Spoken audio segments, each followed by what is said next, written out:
ഉറപ്പായും വരുന്നുണ്ട് അമ്മായി.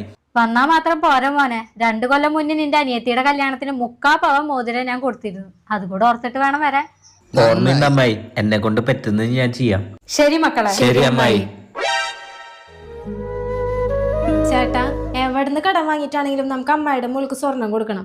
ചുരുങ്ങിയത് ഒരു 1 പവനെങ്കിലും കൊടുക്കണം. എടി, എനിക്ക് അതിന് ആകെ 25,000 രൂപയല്ലേ ശമ്പളം ഉള്ളൂ.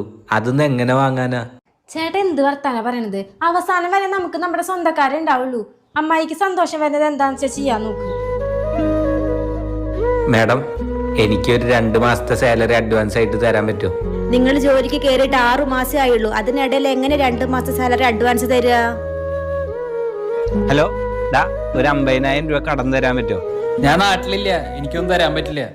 10% പലിശ. എന്താ ചേച്ചി പലിശ 10% എന്നൊക്കെ പറയുന്നേ? വേണമെങ്കിൽ വാങ്ങിച്ചാ മതി. വേണ്ട ചേച്ചി.